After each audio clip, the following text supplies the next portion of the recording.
This next devo in the order series on looking at this attribute of God, that He's a God of order, is called steps. Psalm 37:23 says, "The steps of a good man are ordered by the Lord."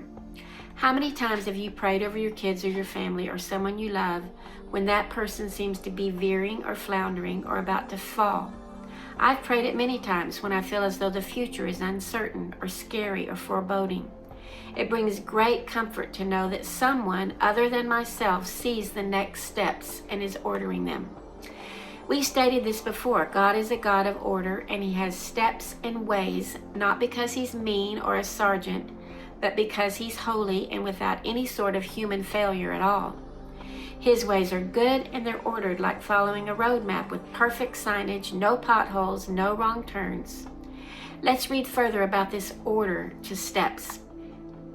In verse 3, we're told to trust in the Lord and do good. So a good man is one that does good. Apparently so. And how are we to do good? In verse 4 is the answer: to delight in the Lord. And when we do, He not only orders our steps, but He gives us the desires of our hearts. In other words, He places good desires, not evil ones, in our hearts. That's the first orderly step, to trust. In verse 5, it says to commit our way to the Lord. Don't demand our own way, but commit our paths to Him and trust that His way is best and right. He then draws our attention to the sun at dawn and again at noon, high in the sky and shining, when we commit our way to Him. In other words, our path will be well lit so that we know where to walk, and that's the second orderly step, commit.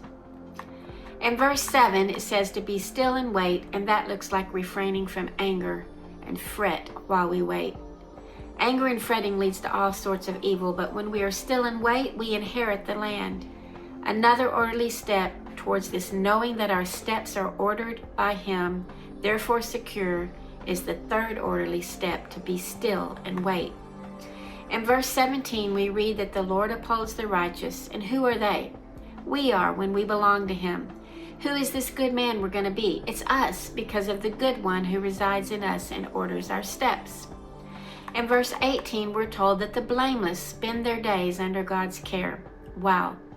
We follow these steps of trusting, making Christ our choice, committing our ways, being still and waiting, and this results in a path to a shelter under someone other than us caring for us. Can we stop right here and imagine walking on a path through a dark forest, not really knowing where we're going, but trusting our leader? Not really seeing clearly because of darkness, maybe, and rain, but committing our next steps to the one in front of us? And then not really sure where to turn at a crossroads, but being still and waiting. And then up ahead, there's incredible shelter for us to run to? Pretty darn cool. Then we come to this verse that says, "The Lord makes firm the steps of the one who delights in Him. Though he may stumble, he will not fall, for the Lord upholds him with His hands." To have our steps ordered by God means they're made from Him and made firm. And even when we stumble, we don't fall, because He's not just up ahead pointing the way to shelter and covering, but He's right there beside us holding our hand. And verse 34 says, "Hope in the Lord and keep His way." That's the order to having firm steps.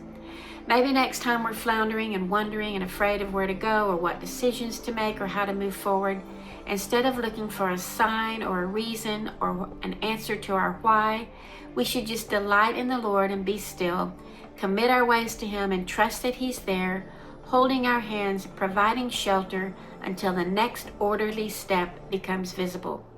There's an order to taking orderly steps to Him, and it starts with trust.